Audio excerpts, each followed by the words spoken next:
Labdien visiem klātesošajiem, visiem, kuri vēlas mācīties par un ap sociālo uzņēmējdarbību.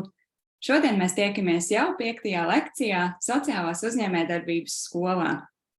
Mani sauc Māra, es esmu Latvijas Sociālās uzņēmējdarbības asociācijas projektu vadītāja, un mēs organizējam Sociālās uzņēmējdarbības skolu, apmācību kursu veiksmīgai sociālās uzņēmējdarbības uzsākšanai un veikšanai. Kurs ir daļa no Labklājības ministrijas aktivitāšu cikla Attīstām sociālo uzņēmējdarbību kopā, ko finansē Eiropas sociālais fonds. Pavisam kopā kursa ietvaros mēs piedāvājam 9 lekcijas, un piedaloties vismaz 5 no tām, jums ir iespēja saņemt apliecinājumu par savu dalību šajās mācībās. Lai mēs tad varētu izsekot, kuriem no jums šādi apliecinājumi pienāksies, lūgums pieslēgties Zoom ar savu vārdu un uzvārdu. Ja nu esat pieslēdzies no kāda cita profila, tad to varat nomainīt atrodot savu video logu, un labajā augšējā stūrī būs 3 punktiņi, uz kuriem uzspiežot varēsiet atrast funkciju rename, un tad arī ievadīt savu vārdu un uzvārdu. Mūsu šīs dienas tēma ir zīmols un pārdošana.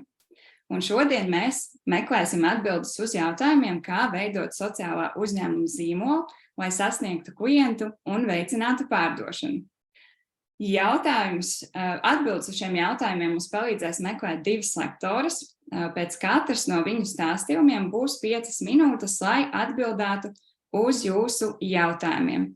Tādēļ aicinu sekot aktīvi līdzi. Savus jautājumus varat uzdot Zoom tērzētavas sadaļā, vai, ja skatāties mūsu Facebook tiešraidē, tad varat rakstīt savu jautājumu video komentāru sadaļā.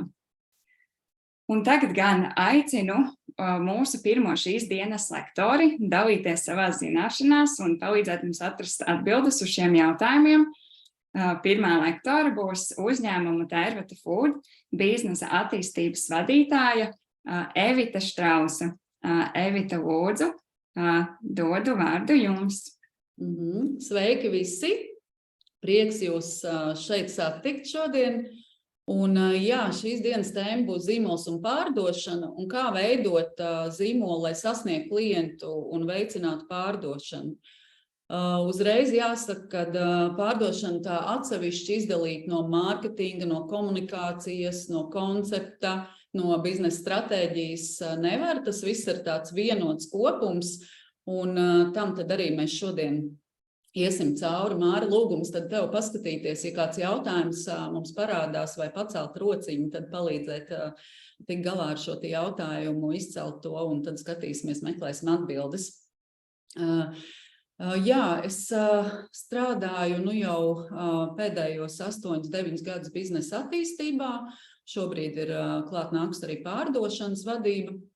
Pārdošana esmu saskārusies arī iepriekš, vairāk B2B segmentā, ar biznesa klientiem strādājot. Un tās manas jomas, ko es pārzinu, ir zīmola pozicionēšana, kuru es studēju šobrīd arī doktorantūrā padziļināti. Tad ir produktu attīstība un ieviešana, komercializēšana, atrast, kādi tad būtu šie jaunie virzieni produktu attīstībā, pārdošana un eksporta attīstība. Tā kā droši tad varat arī par šīm tēmām padziļinātāk jautāt procesā. Runājot par zīmolu, tad zīmols ir patiesībā tas, ar ko ir jāsāk koncepts, kāds būs mūsu biznesam. Lielā mērā tam ir jāskan ar zīmolu, un tas nav tikai nosaukums.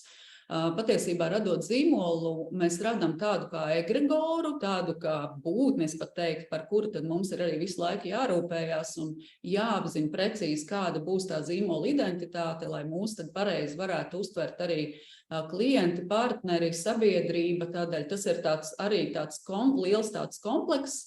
Un līdz pārdošanai patiesībā uzņēmējiem ir jāveic ļoti daudz mājas darbi, lai zīmols nedzīvotu savu dzīvi, bet tas būtu tieši tāds kā plānots, lai to var maksimāli kontrolēt, arī šo te uztveri mēģināt veidot, nevis lai tā veidojās impulsīvi.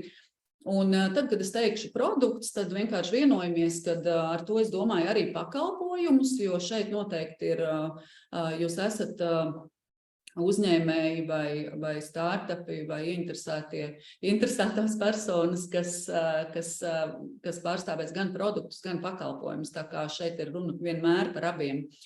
Un runājot par zīmolu, tad produkts ir kaut kas, kas ražots rūpnīcā, vai mēs varētu teikt, pakalpojums ir kaut kas, kas tapis salonā, ofisā, bet taču zīmols ir kaut kas, ko pērk klients.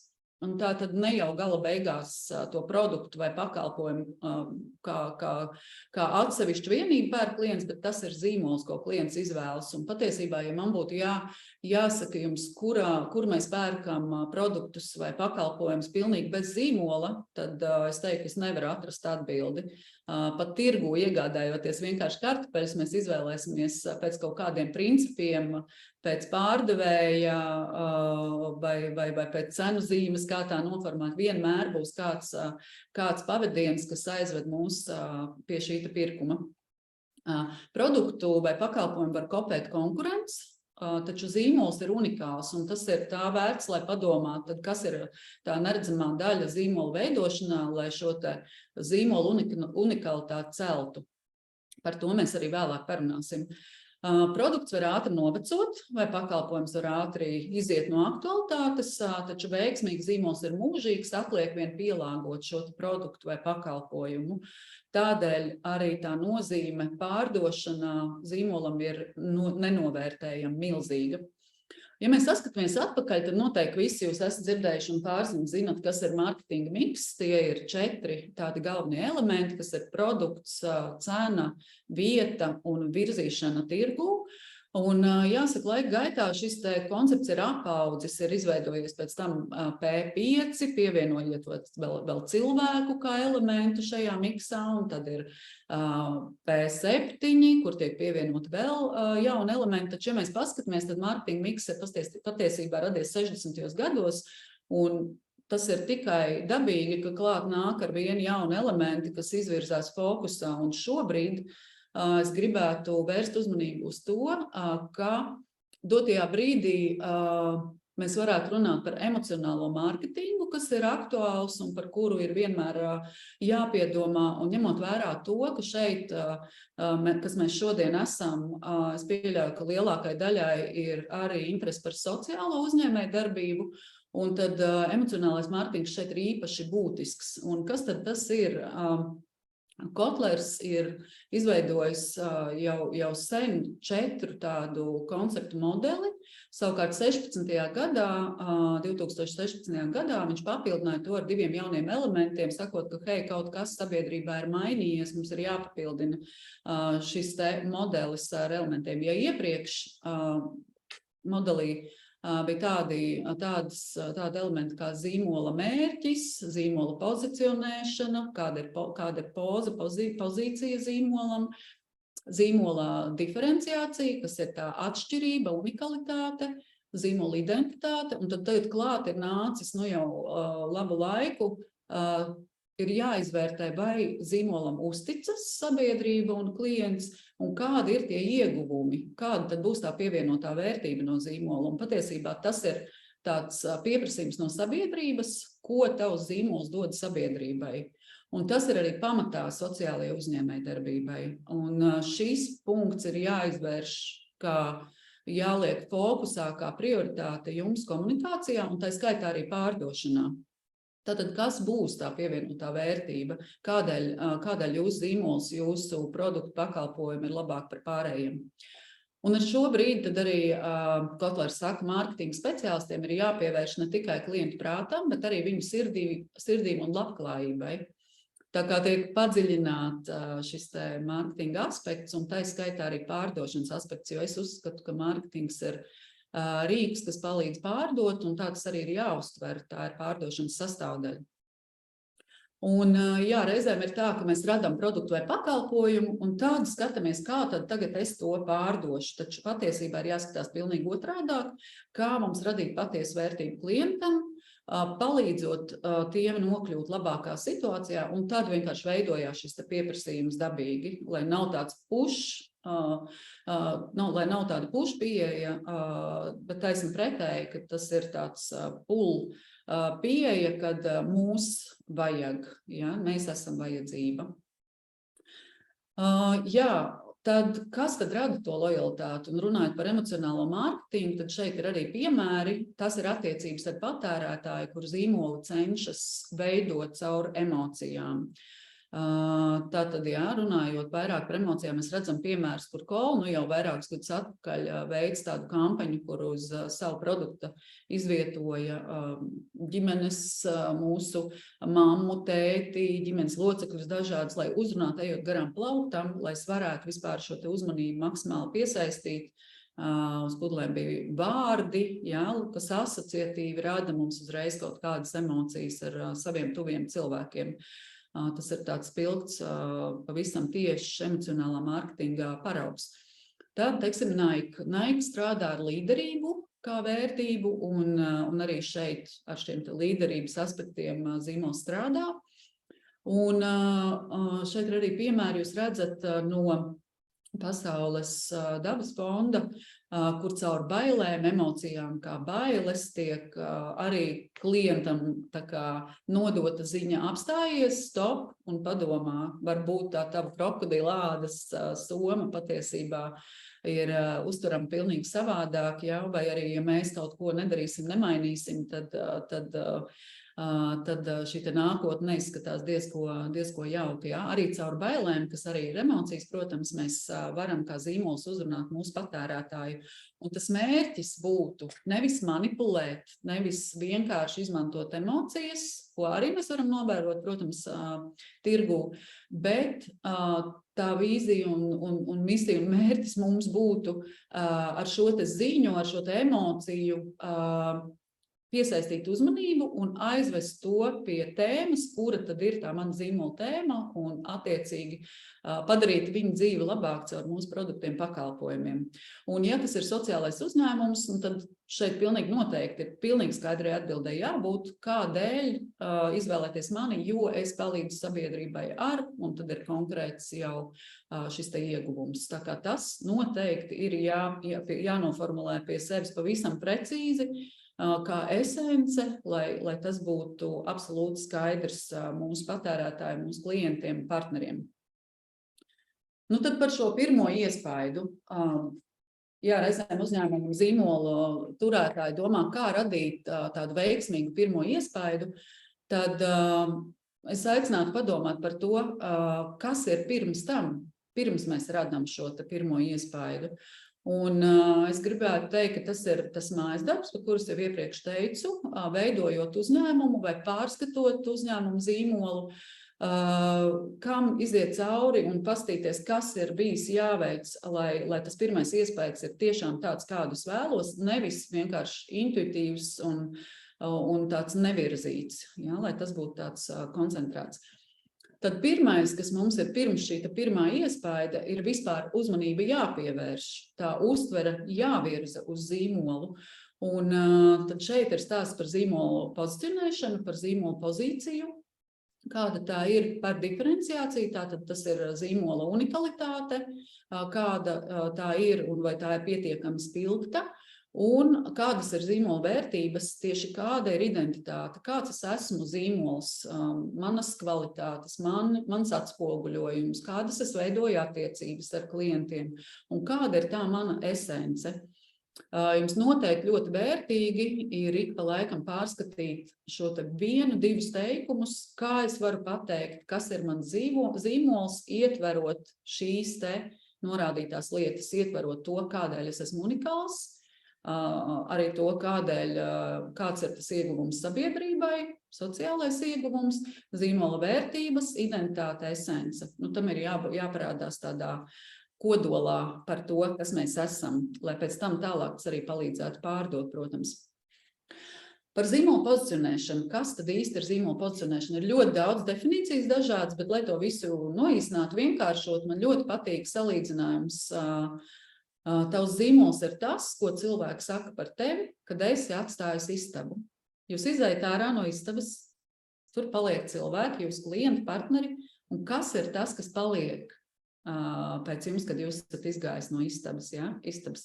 Tātad, kas tas būs? Un zīmola pozicionēšana saka, tas ir tēls, kurš rodas patērētāja prātā un sirdīs par jums kā zīmolu, un attiecīgi ir soļi pirms tam, ko jūs varat apzināti veikt, lai tas tēls būtu tiešām atbilstošs jums, un lai tas būtu tāds, kādu jūs to gribat radīt un paliekoši, lai tas veidojas. Jāatzīst gan, ka, protams, kad visu laiku apstākļi mainās, un tas ir jāpiekontrolē, jāpieskata, lai šī identitāte un tēls ir visu laiku nemitīgi saskanīgi. Ja nav, tad jāstāsta, kuru tieši aspekti ir jāuzlabo un kuri ir jāpieklusina. Un atkal, vienkārši pasniedzu vienu lekciju universitātē reizi, un man pēc lekcijas pienāca viens students un saka, bet tas nav par manipulāciju. Un tad mēs padiskutējam par to, ka patiesībā arī no rīta apģērboties, vai jūs izejot no mājas, jūs jau gatavojaties radīt savu tēlu. Tā kā ir jautājums, vai tas notiek pavirši, vai tas notiek tā apzināti un konkrēti. Tad zīmola pozicionēšana, jo jūs precīzāk šo te pozīciju savam zīmolam nodefinēsiet, jo jums būs skaidrāka unikalitāte, diferenciācija, līdz ar to jūs iegūstat konkurētspēju spēcīgāku.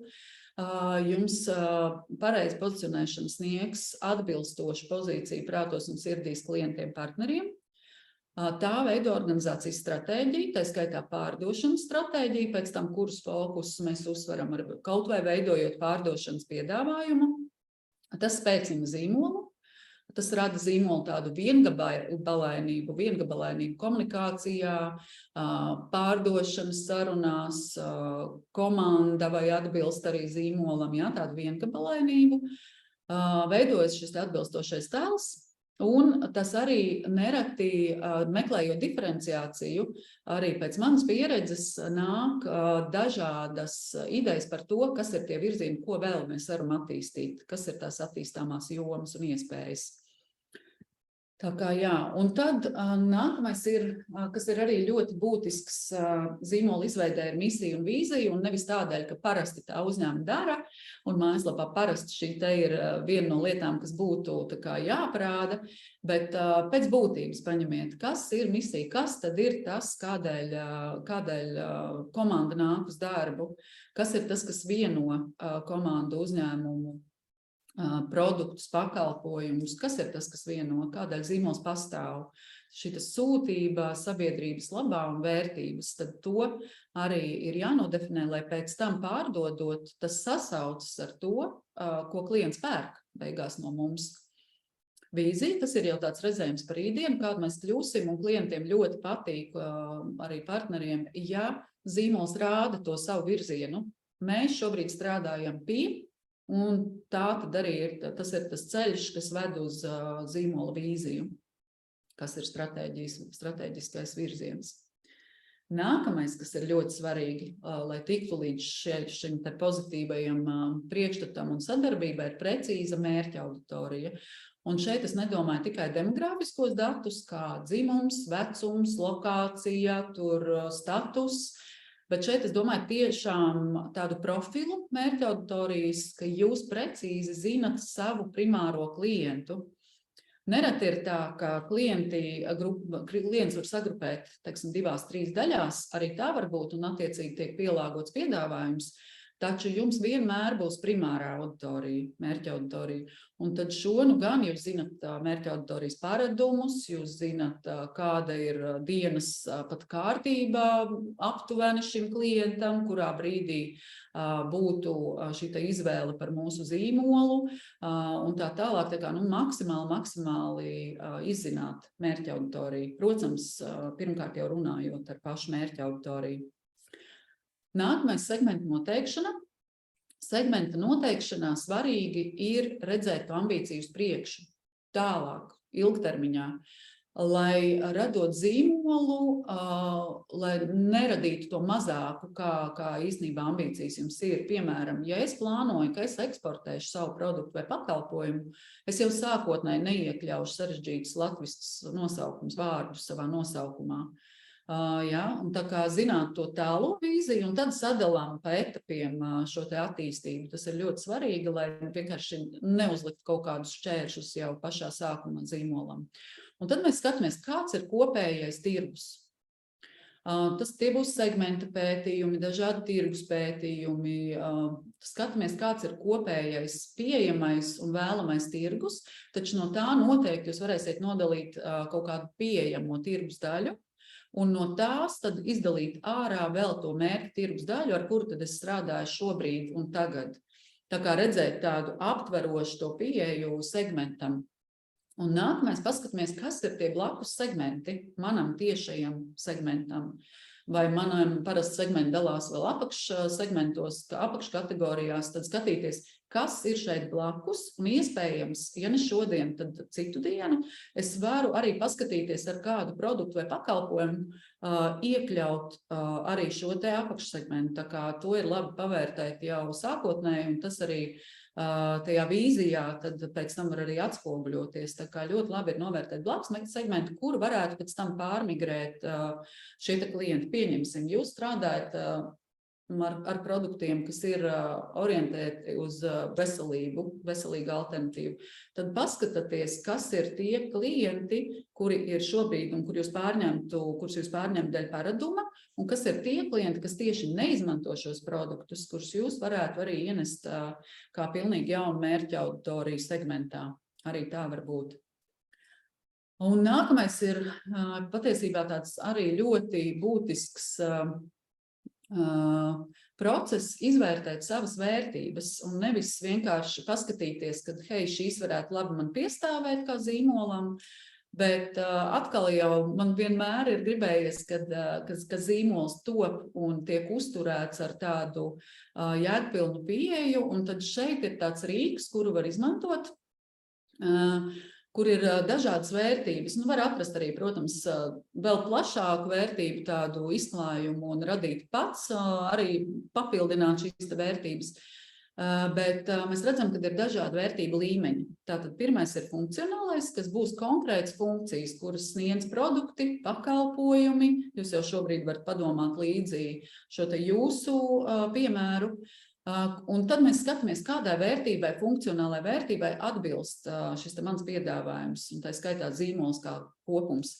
Piemēram, mēs ietaupām laiku, jo mums ir kaut kādi digitāli rīki, kas ar šo te strādā. Vai, piemēram, mēs veidojam kaut kāda veida sadarbības klientam, konekts ar ko vērtība ir, vai mēs informējam, izglītojam, vai mēs klientu, piemēram, mēs atrisinām kaut kādus šķēršļus viņam. Tā kā padomājam no šādas vērtību prizmas, kas ir tās funkcionālās vērtības, kuras sniedz mans zīmols. Un tad vienkārši izceļam tās ārā. Šī ir mana vērtība, šī ir mana vērtība. Un tā ejam uz augšu, skatāmies tālāk ir emocionālās vērtības, piemēram, mēs kaut kādā ziņā atbildām klienta nostalģijai, piemēram, kaut kādas bērnības asociācijas vai savedam kopā draugus vai tam līdzīgi. Tad atkal šī te ir vērtība, kas atbilst manam zīmolam, es to izceļu ārā un pēc tam pastāstīšu, ko ar to var darīt. Vai, piemēram, mana vērtība ir estētika, dizains, tad mēs to ņemam ārā. Un šīs ir tās vērtības, kas veicina klientam emocionalitāti, emocijas. Nākamās ir tādas vērtības, kas maina dzīvi, motivācija, kā ieguvums, kā vērtība, piederība, realizācija, pašrealizācija. Un jo tās vērtības iet augstāk, jo viņas patiesībā tā iesaist no klienta ir spēcīgāka. Tādēļ katrs zīmols skatās, kā es varu savu šo darbību virzīt tā piedāvājumu, lai tas skārtu šīs te vērtības, kas ir tādas dziļākas. Piemēram, piederības sajūta vai, piemēram, pašrealizācija, tās ir tādas tiešām labas vērtības, un ja jums zīmols atbilst, tad saprotiet pamatojumu vispirms argumentāciju tam. Tā kā, piemēram, var minēt iPhone vērtība, iPhone zīmola, Apple vērtība ir piemēram, šī piederības sajūta, ja? Kad ir kaut kāda piederības sajūta ne tikai produktam, ne tikai tam, ka mēs viens otru atpazīstam pēc logo, bet šeit ir arī dažādi atvieglojumi pakalpojumos, ko zīmols sniedz. Ja? Teiksim, atvieglota saziņa, kaut kādas īsziņas savādākā formātā. Mēs varam šērot listu ja, kopīgi un skatīties, kurš ir ko pievienojis un tā tālāk. Tātad tas vieno un ir ļoti labi šo te apzināties, izcelt šo vērtību un par to runāt, iekļaut to gan savā stāstā, gan savā pārdošanas pieejā, gan komunikācijā. Nu, lūk, kā vēl izmantot šīs izceltās vērtības? Viens ir tas, ka uz tām balstīsies jūsu misija, vīzija, jūsu stāsts, zīmola koncepts. Bet jūs varat arī pēc tam komunikācijā ļoti labi virzīt savu komunikāciju plānu. Piemēram, mēs veidojam komunikācijas plānu nākamajam mēnesim oktobrim. Tad mēs kā komanda, kas ir iesaistīta šajā procesā vai mārketinga vadītājs, izvēlas, es ņemu kā fokus šajā mēnesī konkrēti šo vērtību. Piemēram, ietaupu laiku. Un tad es skatos no dažādām prizmām, kā es varu atspoguļot, kā man zīmols atbilst šai vērtībai. Līdz ar to veidojas saturs, līdz ar to veidojas tāda vienojoša komunikācija dažādos tīklos, un jūs pat varat skatīties piedāvājumā arī kaut kādu uzsvaru virzīt tieši šīs te vērtības virzienā. Ja? Tā kā tas arī palīdz tādā ikdienas darbībā. Un ko nolasa patērētājs klients, viņš redz, ka šeit ir tas papildus ieguvums. Mēs runājam par vērtībām, nevis tikai par produktu īpašībām. Vērtībās balstīta uzņēmējdarbība, patiesībā tā ir tāpat arī varētu likt šeit vienādības zīmi ar sociālā uzņēmējdarbību. Un tāpat laikā es gribētu teikt, ka patiesībā katrs uzņēmums šobrīd ir atbildīgs par šo devumu sabiedrībai, tā kā ikvienam uzņēmumam tas ir būtiski, ka mēs atrodam šīs vienojošās vērtības, kas ir uzņēmumam, kas ir mērķa auditorijai un kas ir komandai. Un ļoti būtiski arī komandai, ja, ka tas ir tāds vienota pieeja. Par lēmumu pieņemšanu. Kā tad īsti notiek? Kas notiek tajās dažās sekundēs galvā mūsu klientiem, partneriem? Un kas ir tie tādi, vienkārši nosauksim vārdā, kas ir tie elementi, kas to ietekmē? Tātad, jūs esat veicis mājas darbu, jums ir savs zīmols, savs nosaukums zīmolam, vizualizācija, vispārējais. Jūsu zīmolam ir identitāte, tātad jums ir skaidra diferenciācija, unikalitāte, jums ir simboli, ja, dizains, un arī, kas nes to identitāti. Un jums ir savā pozīcija. Tātad jums ir esence, kas mēs esam. Jums ir vērtības zināmas, misija, vīzija, konkurētspēja ir jau noteikti, kuras esmu labākas kā mani konkurenti. Un es gribētu izcelt tieši šīs kas prasa to mājas darbu sagatavošanos. Tad klienta pusē veidot, tas bija tas, ko zīmols var izdarīt savā pusē. Nākamais klienta pusē, kas notiek? Notiek zīmola apzināšanās. Tātad tiek uztverts tēls, kur jūs nododat ar to identitāti un vērtībām un visu pārējo, ko mēs tikko runājām. Un veidojas asociācijas. Asociācijas nodod klientam, partneram informāciju par to, tad kas būs tās funkcionālie, kas būs tie funkcionālie ieguvumi, kādus simbolus man tas zīmols nodod, ziņo, kādas man veidojas attieksmes, vai es tā kā vērtēju šo zīmolu pozitīvi vai negatīvi. Ja, tā kā asociācijas ir tās, kas veidojas klienta pusē jau pēc tam. Un tālāk klients partneris pieņem lēmumu, un šīs asociācijas un raksturojuma miedarbība nosaka to, vai es zīmolu atzīstu, vai es to noraidu. Tas ir mans, es rezonēju, es pieņemu pozitīvu lēmumu, bet tas nav mans, man neinteresē un ejam tālāk. Ja? Tā kā tas ir tāds vienkārši, lai saprastu, kurā pusē, kā nostrādā šie te elementi. Un tad ļoti būtiski ir, cik tās asociācijas ir labvēlīgas mūsu klientam, cik tās ir spēcīgas, vai konkurentam asociācijas ar konkurentu zīmolu nav izteikti spēcīgākas. Ja ir, tad ir jāskatās, kā šīs te asociācijas spēcināt, padarīt izteiktākas, un cik asociācijas ir unikālas. Un jo unikālākas asociācijas veidosies, pozitīvas un unikālas, jo jūs arī veiksmīgāk šo te uzmanību pievērsīsiet savam zīmolam un veiksmīgāku tēlu radīsiet, un arī pirmo iespēju tā skaitā. Tad nedaudz statistikas par to, kas ir tie ietekmējošie faktori, kur svarīgi lēmumu pieņemšanā par pirkumu. Un tad mēs redzam, ka pirmajā vietā ir produktu kvalitāte, otrajā ir cena, un 23. gadā, ja mēs skatāmies tagad tendences, tad šie te ir ļoti mainīgi lielumi, pirmie divi, un patērētāji ir sākuši ļoti vērtēt cenu, un līdz ar to, teiksim, sevišķi tagad, ja iet tirgu uzņēmums, tad ir ļoti būtiski domāt par to, ka cena ir ļoti svarīga. Protams, sabiedrība saka, ir tas sabiedriskais pienesums, kur var arī zīmols līdz ar to prasīt augstāku cenu, ja šeit ir tā pievienotā vērtība, taču ļoti jāizvērtē, jo sabiedrībā cena šobrīd ar vien nozīme aug.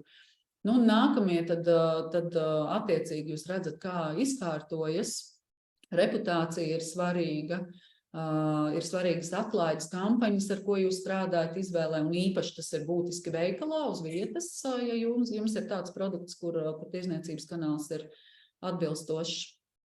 Tā kā, jā, piegādes ķēdes un tā tālāk, bet tur jau tālāk tas vairs nav tik būtiski. Es gribēju uzsvērt šo te, ka arī tad, ja jums ir pievienotā vērtība, tad jebkurā gadījumā klientam cena dotajā brīdī pie šīs situācijas un tendencēm ir ļoti, ļoti būtiska. Tā kā iespējams pat ir, ja jūs ejat tādā vairāk premium virzienā, tad ir jāskatās, bet kā es varētu parādīt maksimāli spēcīgu šo pievienoto vērtību, bet iespējams jūs varat radīt divus produktu vai pakalpojumu grozus, jā, atbilstoši divām mērķa auditorijām. Par diferenciāciju. Laiks mums iet pamazām uz beigām, tāpēc ātri centīšos ieskicēt, kādi ir veidi, kā tad jūs varat to unikalitāti pavērtēt savam zīmolam un piešķirt.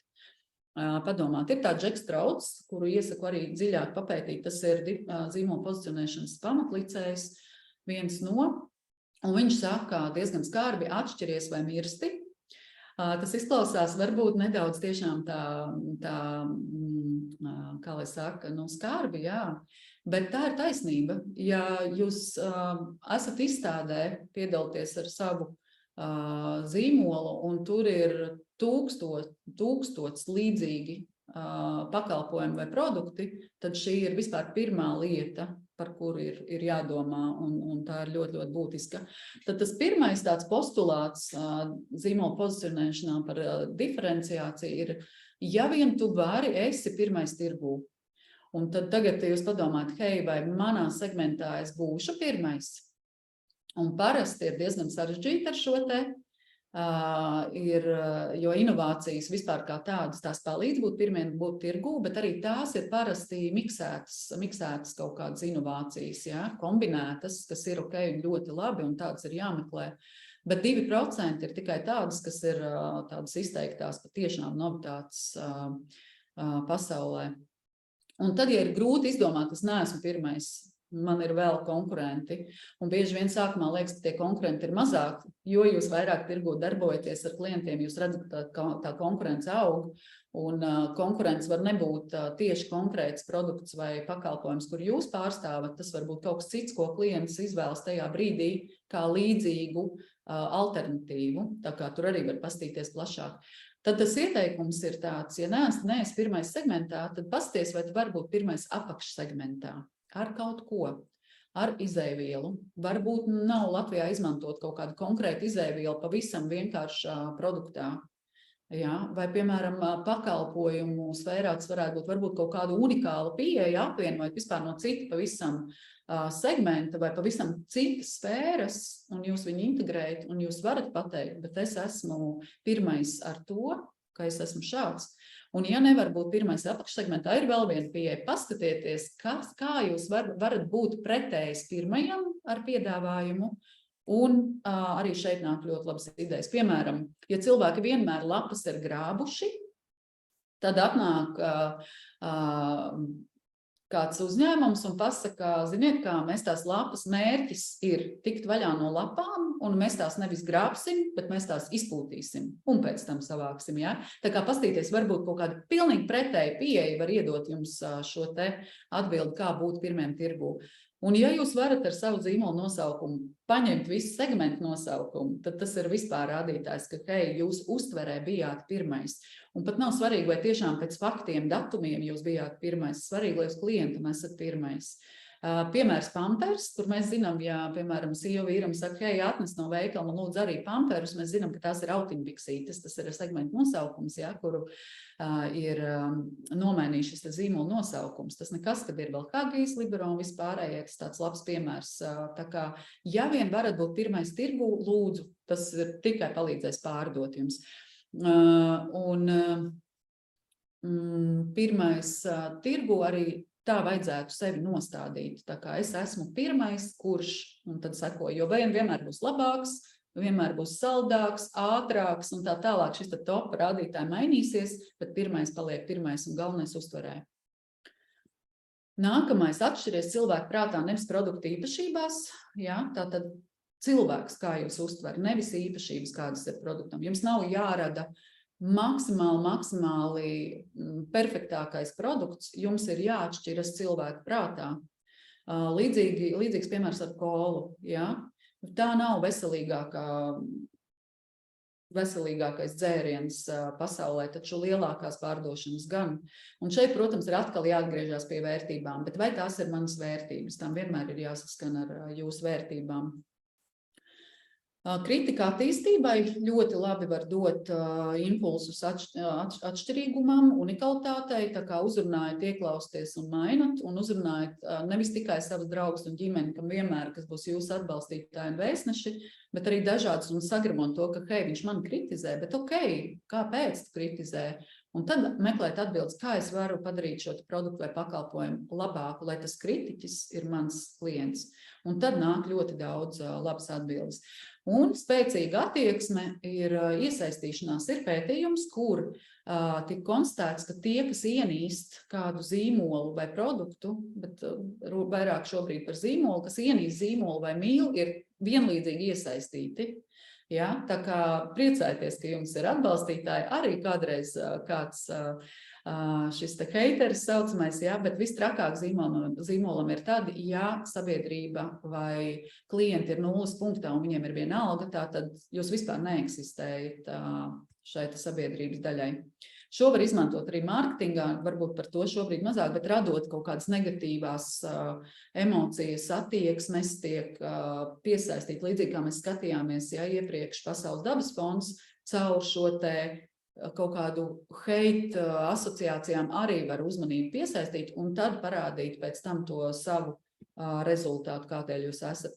Par komunikācijas miksu ļoti ātri vienkārši veidojot miksu tādu, kas atbilst jūsu vērtībām, lai palīdzētu pēc tam pārdot, un tad šeit ir arī dažādi veidi uzskaitīt, lai vienkārši pāanalizētu, kurš būs mans fokus, ar ko es sākšu, ar ko es strādāšu ilgtermiņā.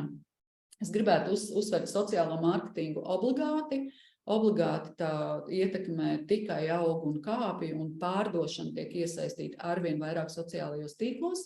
Piemēram, jaunā paudze, statistika rāda, ka jaunā paudze netik daudz googlē, 44% googlē, lai atrastu kaut kādu informāciju par produktiem, zīmoliem, pakalpojumiem, un 48% meklē to sociālajos tīklos, Facebook, TikToks un tā tālāk, ja, informācija par zīmoliem, tāpēc tas ir svarīgi.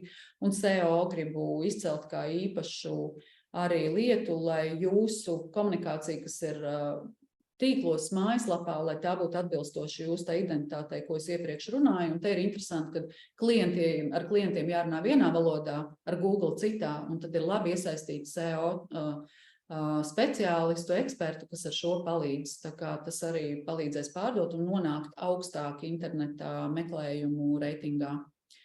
Par topiem varbūt nepieskarsimies, bet tas, ko es gribēju uzsvērt, jā, ka sociālie mēdīji ir pat šobrīd jau pakāpšies augstākā mājaslapa. Ja šis ir pirms kaut kādiem pāris gadiem dati, kur mājaslapa bija 56%, tad tagad šeit ir apmainījušies vietām. E-pasts ļoti labi, ja jums ir lojālo klientu e-pasti un izmaksu ziņā, tas ir ļoti labs kanāls. Savukārt par sociālajiem tīkliem, ja jūs dodat kādu meseģu, tad regularitātē ir milzīgs spēks vismaz reizi nedēļā. Tas būtu tāds ieteikums. Par instrumentiem pārdošanai. tūlīt beigsim prezentāciju un pāriesim pie ātriem jautājumiem, tad šeit ir tie kanāli, ko es gribēju vērst jūsu uzmanību. Saprast, kurš ir mans, fokusēties, sociālajie tīkli obligāti, varu ieteikt painteresēties, papētīt dziļāk affiliate sadarbības, kur jūs komisiju atvēlat, influencerim, autoritātei. Vienkārši viņš ir jūs arī kā pārdošanas kanāls, to var papētīt, tas ir tāds aktuāls dikts šobrīd. Un konceptuālās sadarbības meklēt, kur jūsu zīmoliem ir līdzīgas vērtības un sadarbojoties jūs paplašinat to savu loku. Un, protams, ja ir eksports, tad biznesa misijas, nozares fórumi, konferences, tas viss jums palīdz pārdošanā. Konkursi, top vērtējumi. Man ir bijis viens eksporta klients, kurš mūs atrada startup sarakstā Latvijas Lijā mājaslapā. Ja? Tā kā tas ir viss ļoti būtiski būt visur. Kas palīdz? Palīdz pozitīvais tēls, komanda, kontaktu loks loģiski, atkārtotas tikšanās. Ja jūs pamanīs vēlreiz tajā pašā izstādē vai konferencē, jūs jau kļūstat par savējo, atpazīstamība, tendences, jūs atbilstība tendencēm un šī diferenciācija, kur inovācija palīdz.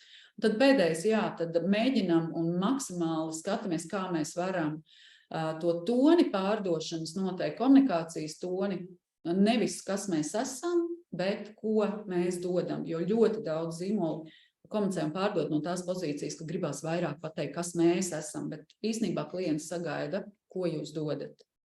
Jā, paldies, liels jums par laiku, varbūt ir kāds jautājums. Paldies, liels, Evita, par brīnišķīgo stāstījumu, ļoti daudz zināšanu paspēju mums iedot, ļoti uzrunāja arī gan par to, ka pašāk aktuāls ir emocionālais mārketings, gan par to, cik ārkārtīgi svarīgi mums ir domāt, ar ko tad mēs varam atšķirties, jo visdrīzāk visi no mums nevarēs būt pirmie kaut kādā nišā, nu tad ir jādomā, kā tad atšķirties un ar ko mēs būsim unikāli un, protams, paliekot pie savām vērtībām. Nu, lūk, es skatos, ka jautājums mums neviens nav uzradies līdz šim brīdim. Es domāju, ka klausītājiem ir tik daudz informācijas, ka ir vienkārši jāpaspēj tas viss apdomāt un saprast un izvērtēt priekš sava zīmola. Tā kā mēs mazliet jau esam pāri laikam, tad es teikšu arī lielu paldies par šo stāstījumu. Jā, mums jau raksta, ka bija ļoti, ļoti interesanti. Aicinu tad dalībniekus kārtīgi izpētīt prezentāciju arī mājās, vēlreiz iziet visam cauri. Nu, lūk, un tad mēs ķersimies klāt pie mūsu šīs dienas otrās lektoras. Un savā pieredzē par savu sociālo uzņēmumu mums dalīsies Inga Muižniece, kas ir sociālā uzņēmuma Sonido dibinātāja un vadītāja. Nu, lūk, Inga, lūdzu, vārds tev. Paldies, Māre, paldies, Evita, jo visu tas, ko šobrīd stāstīja Evita, jāatzīst, uzsākot uzņēmēju darbību 2015. gadā, es šo teoriju nezināju. Un tajā brīdī, kad es intuitīvi pati virzījos uz priekšu, šobrīd visus teorijas elementus es redzu, ka viņi man arī ir piepildījušies dzīvē, tāpēc varbūt es vairāk šodien nestāstīšu par to teorijas pusi, bet pievērsīšos tieši tam, kā es kā sociālais uzņēmums, kā saka, tiku cauri zīmolu mārketinga džungļiem un kas bija tās prioritātes, kuras es nospraudu, lai tam izietu cauri. Un es zinu, ka ļoti daudzi, kas šobrīd klausās, ka jums nav uzņēmēja darbības pieredzes vai izglītības, un tas, ko es gribu iedrošināt, klausieties tos soļus, kādā iet, un jums izdosies, tāpēc, ka nevienmēr vajag visu groziņu pilnu, bet ir ar kaut ko jāsāk, tad es ceru, ka mans stāsts iedvesmos jūs ar kaut ko sākt. Mani sauc Inga Muižniece, esmu zvanu centra Sonido īpašniece. Sonido zvanu centrs ir tirgu kā SIA no 2013. gada, faktiskā darbība bija 15. gadā, bet es uzskatu, ka reālā darbība man un izaugsme sākās tikai no 2018. gada, kad es pieņēmu lēmumu kļūt arī par sociālo uzņēmumu, jo tas bija veids, kā es starp biznesu un labajiem darbiem atradu savā biznesā līdzsvaru, kas man arī uzreiz pavēra citu ceļu, un man bija skaidrs, kur doties. Esmu arī sociālā projekta Parunāsim izveidotāji, darbojos Latvijas sociālās uzņēmējdarbības asociācijā, darbojos arī kā mentors gan jauniešiem, gan arī jau pieaugušajiem, gan arī sociālajiem uzņēmējiem, un tūlīt jau būšu diplomātai ESG eksperte. Tad par to, kas ir Sonido. Ļoti daudziem šķiet, ka mēs kā Sonido, kā uzņēmums pelnam naudu ar sociālo projektu Parunāsim, un tā nav. Tātad mēs kā Sonido esam darba integrācijas uzņēmums, nodarbinam cilvēkus no sociālās atstumtības riska grupām un sniedzam zvanu centra pakalpojumus biznesa klientiem. Tieši šie zvanu centra pakalpojumi ir tas, ar ko mēs pelnam naudu, un mūsu pievienotā vērtība ir darba integrācija. Sociālais projekts Parunāsim ir, es pat nezinu, kā to nodefinēt, bet viņš ir tā kā blakus, kurš mums ļoti palīdz tieši zīmolu veidošanā. Šobrīd mēs kā uzņēmums no 17 ANO ilgtspējas mērķiem realizējam 7. Tas nozīmē, ka tur mēs varam pierādīt savu ietekmi, un mūsu ietekme kļūst arī par klientu ietekmi. Es noteikti pastāstīšu, kas jums varētu interesēt, kā tad mēs pelnam naudu. Tātad mums ir biznesa klients, piemēram, šajā gadījumā paņemsim diezgan pazīstamu zīmolu, kas ir Mobili. Viņam ir nepieciešami zvanu centra pakalpojumi.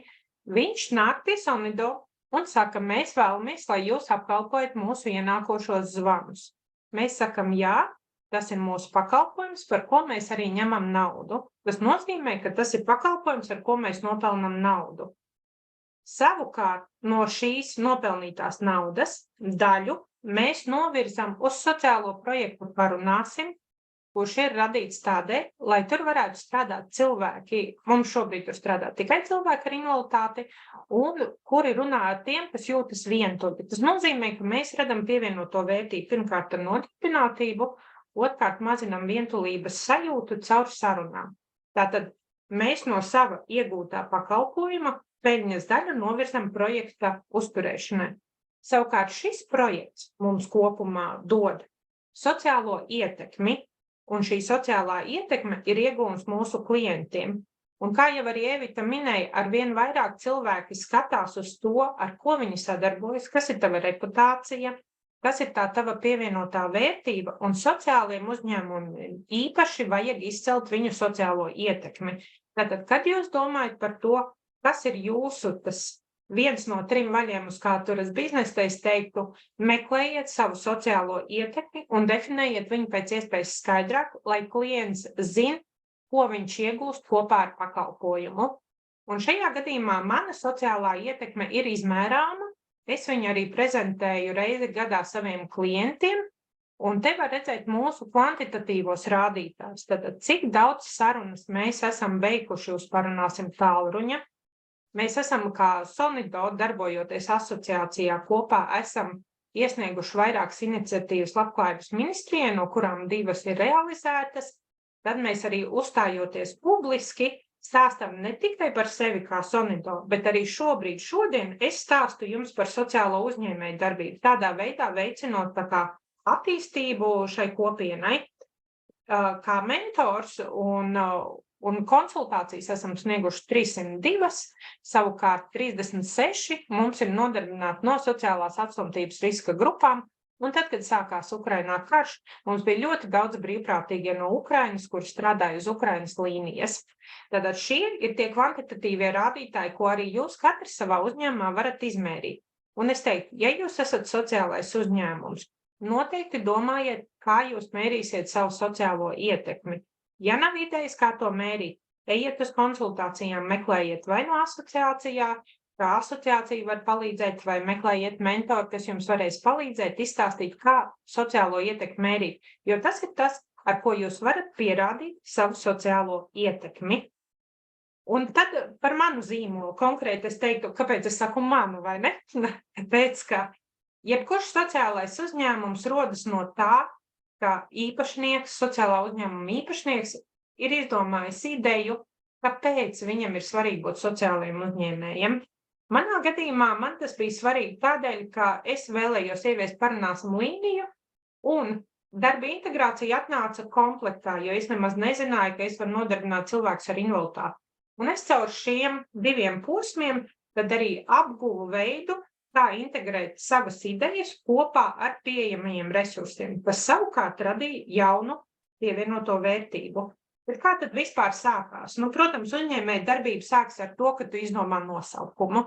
Kā Evita minēja, ja jūs ejat eksporta tirgos un gribat starptautiski meklēt tādu vārdu, kas būs viegli atpazīstams starptautiski. Sonido mums spāņu valodā nozīmē skaņu, un skaņa tas ir tāds instruments zvanu centram, ar ko mēs darbojamies. Tā ir runāšana, tā ir dzirdēt apkārtējos, tā ir mūsu galvenā funkcija. Līdz ar to nosaukumu man nebija grūti izdomāt. Kas man bija daudz grūtāk, un es šeit stāstu no 2018. gada, jo jāatzīst, tas, ko es darīju līdz 2018. gadam, tā bija taustīšanās, izglītošana un ceļa meklēšana. Tātad, kam ir jābūt noteikti? Ir jābūt ļoti skaidram vēstījumam gan par jūsu pakalpojumu, gan pievienoto vērtību. Un, kā jau minēju, pievienoto vērtību jūs varat izmērīt, mērot savu sociālo ietekmi. Un vienmēr ejiet cauri savām vērtībām. Mēs ilgi meklējām vērtības, kuras ir saistošas gan mūsu darbiniekiem, gan arī klientiem. Un tad mēs esam nonākuši pie 3 būtiskiem vārdiem, kad mēs atbildam, atbalstam un nodrošinam. Tās ir mūsu vērtības. Un tad, kad tev ir zināmas vērtības, ir daudz vieglāk jau tālāk domāt par zīmolu, par identitāti, jo tas ir tas pamats, uz ko tad tu visu liec. Un mēs ar manu kolēģi Lieni, kura vienu brīdi bija mums uzņēmumā, viņa saka, Inga, mums vajag mūsu filozofiju. Mēs tik labi daram lietas, bet mēs neesam to aprakstījuši. Un tā vienā dienā mēs apsēdāmies un izstrādājām galvenās vadlīnijas uzņēmumam, kā mēs dzīvojam, kas ir mūsu filozofija. Un mēs viņu likām pēc realitātes, nevis pēc klišajām. Tā kā tad, ja jūs rakstat savu uzņēmuma mērķi, vīziju, es teiktu, dariet to rakstot caur reāliem darbiem, ko jūs jau veicat, caur reāliem ieguldījumiem. Un tikai tad tas rezonēs, jo sociālās uzņēmējdarbības zīmols, viņš ir zināmā mērā emocionāls un ļoti radošs. Tad jums ir jārunā caur emocijām, caur to, kas jūs pašu uzrunā, kas jūs pašu motivē. Un tikai tad tas zīmols nolasās. Kas man bija pats būtiskākais, un tā ir reputācija. Es vienmēr to atgādināšu nenogurstoši. Reputācija, tas ir tas, kas tev vienmēr ir jātur cieņā, godā un par viņu jārūpējas. Jo viens ir tas, ko mēs izdomājam savā galvā, kas ir reputācija, es rīkojos labi un visu to saprotu, bet bieži vien tā nav. Reputācija veido gan atgriezeniskā saite, ko tu pajautā saviem klientiem, atgriezeniskā saite, ko tu pajautā saviem kolēģiem. Atgriezeniskā saite, kā tiešām tevi redz citi. Un tajā brīdī, kad tu esi mazāks uzņēmums, to ir vieglāk izmērīt, to ir vieglāk kontrolēt. Kad tu jau esi lielāks, ir vairākas iesaistītās personas, un tad tas ir sarežģītāk. Bet es teiktu, lieciet savā pirmajā vietā reputāciju, gan atbildīt par produktu, gan procesiem, jo jūs kā sociālais uzņēmums uz jūsu reputāciju skatās īpaši strikti, īpaši pievēršot tam uzmanību. Un es to zinu arī savā gadījumā, ka to dara un prasa mani sadarbības partneri, tādēļ, lai pierādītu to, ka mēs esam ne tikai emocionāls, radošs un sociāli ietekmīgs zīmols, mēs arī veicam virkni darbību, kas to pierāda arī dokumentāri, piemēram, esam ieviesuši šobrīd ISO kvalitātes certifikātu, kas parāda, ka mums ir arī sakārtoti procesi, un šobrīd mēs ieviešam arī datu drošības certifikātu, kas jau ir līmeni augstāk, kur mēs parādam, ka mēs rūpējamies arī par tiem datiem, kuri nonāk pie mums kā zvanu centrā. Tas nozīmē, ka mūsu klientiem ir drošība par to, kā mēs rīkojamies, un tā ir viena no reputācijas sastāvdaļām. Tad, kad man jau šie pamati bija nosaukums, vēstījums, vērtības, filozofija un reputācija, tad tikai es ķēros klāt pie identitātes, jo tajā brīdī salikās visi, kā saka, klucīši kopā, un es sapratu, kas es esmu un kas es gribu būt. Un zīmola izveidi gan es uzticēju profesionāļiem, šajā gadījumā arī sociālam uzņēmumam Bill & Yard. Viņi izstrādāja zīmolu, izveidoja mūsu arī brandbuku, Un taisot prezentāciju, šobrīd jūs varat redzēt, ka es izmantoju savu zīmolu gan krāsas, gan fontu, gan arī izkārtojumu, tātad identitātes lietas. Un nav nozīmes, vai jūs to taisat parastā prezentācijā vai kanvā, jūs šos krāsu kodus, arī šriftus varat ievietot un tādā veidā, ja jūs esat izvēlējušies, ka tā ir jūsu vizuālā identitāte, tas nozīmē, ka jūs pie tā arī pieturaties, un to dara viss kolektīvs. Un atcerieties, jūs kā sociālais uzņēmums esat tas, kurš caur sociālo ietekmi var izraisīt spēcīgas emocijas, aizkustināt cilvēkus ar to, ko jūs darat un radat. Jums par to ir jāstāsta, jādalās un jārūpējas vēlreiz atkārtošu par savu reputāciju. Un kas ir mani pārdošanas kanāli? Tas nozīmē, ka man iespējams klasiskie pārdošanas kanāli, tā kā Facebook reklāmas iespējams nedarbojas, jo šobrīd vēl nav nostrādājuši. Tad es sapratu, ka, lai es pārdodu zvanu centra pakalpojumu, man vajag daudz tiešāku pieeju uzņēmumu vadītājiem, jo īpaši lēmumu pieņēmējiem.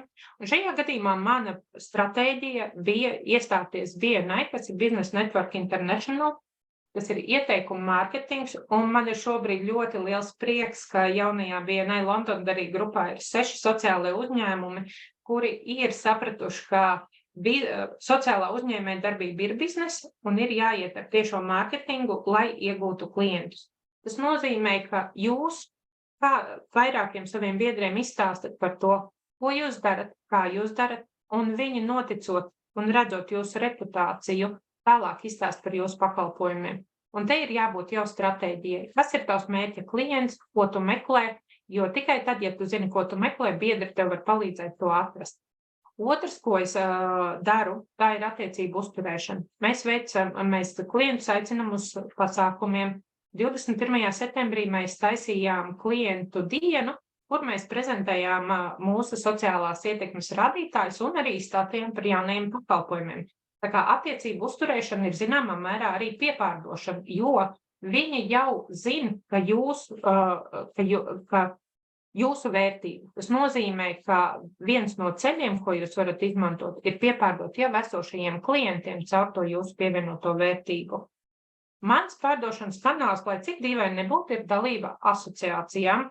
Tā kā iesaistoties asociācijas dzīvē, tieši tiem, kas ir sociālai uzņēmumi, es ļoti nopietni lieku jums apdomāt to, ka ir jābūt asociācijas biedram, jo pirmkārt var iegūt gan bezmaksas mācības, gan jaunus kontaktus, gan jaunus risinājumus. Kādreiz asociācija vēlas kādu izcelt aizsūtīt uz televīziju, radio.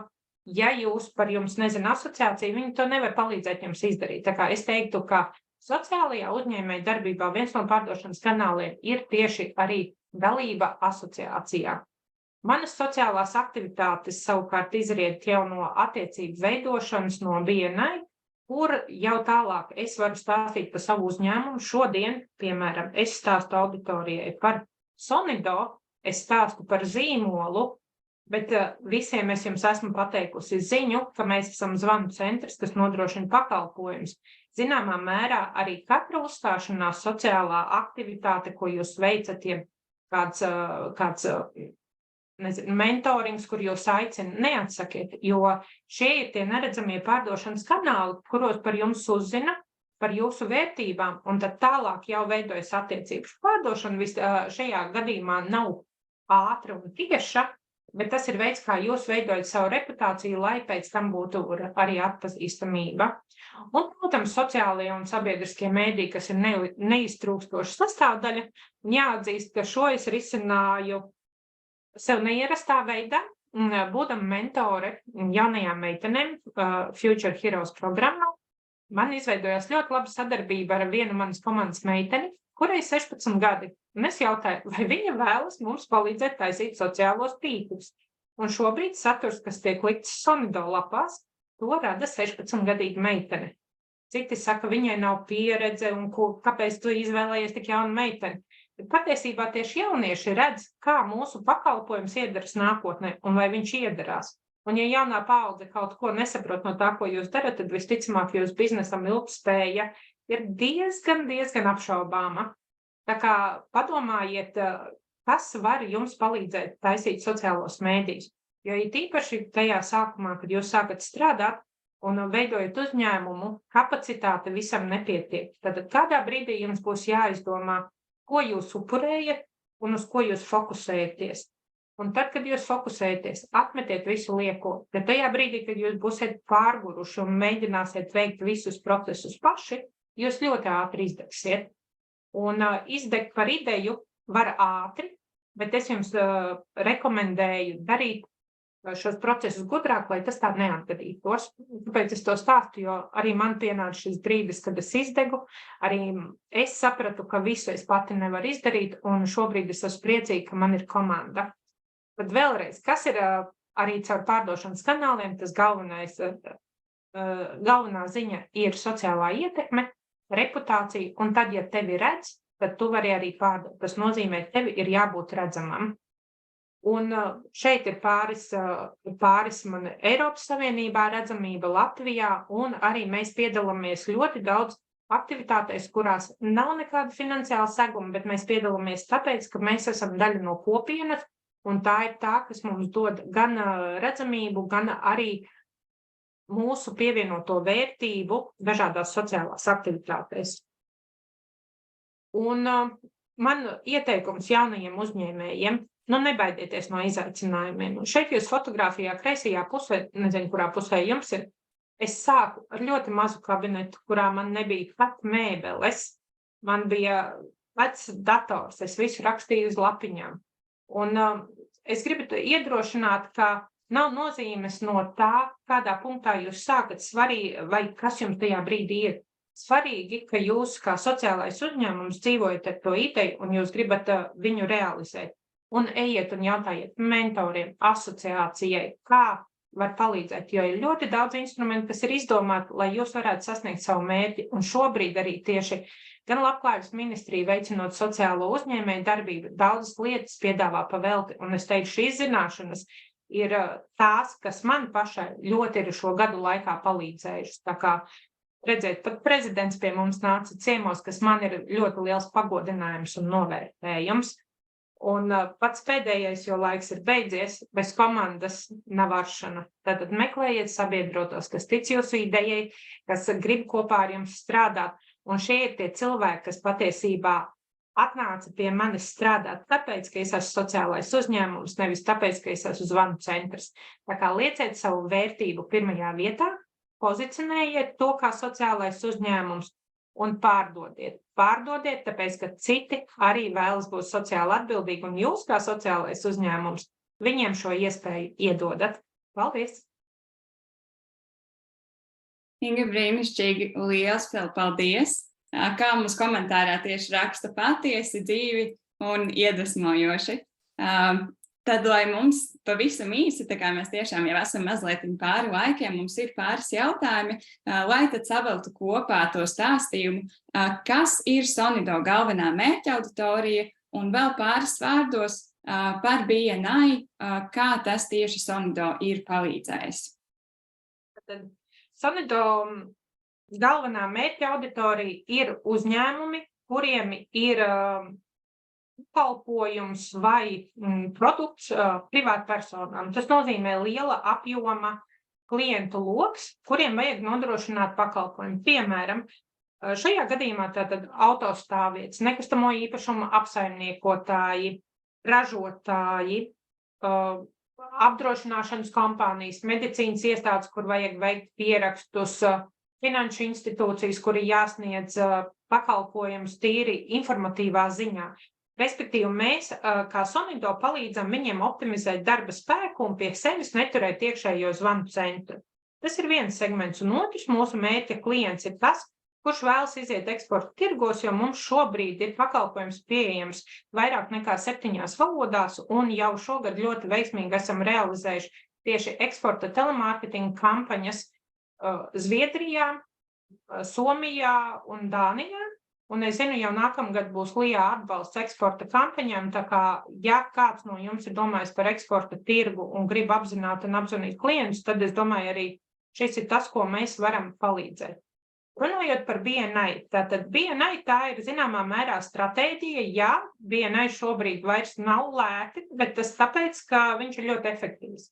Tātad tā ir, tu iestājies BNI, tā ir grupa, kur ir dažāda veida uzņēmēji, bet viņi nepārklājas ar jūsu nozaru. Tātad jūs šajā grupā esat vienīgais savas nozares spēlētājs.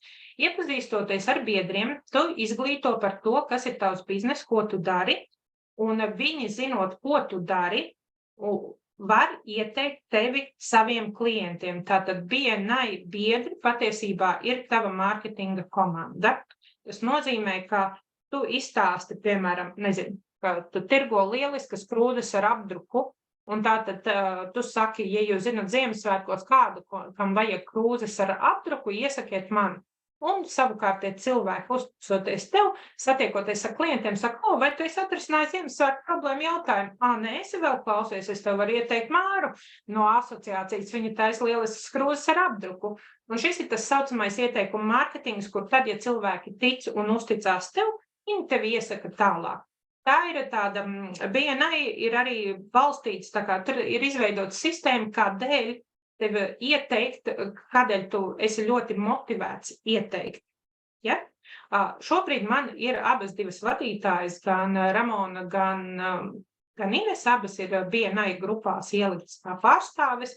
Es savukārt šobrīd vairāk esmu pievērsusies sociālai uzņēmējdarbībai Latvijā, Eiropā, tādēļ es šobrīd pati vairs BNI neesmu, bet es esmu izveidojis grupas, tāpēc, ka es ļoti, ļoti ticu šim konceptam, bet viņš darbojas tikai tad, ja cilvēks pats iet un dara. Ja viņš neiet, tad, protams, nedarbojas neviens koncepts.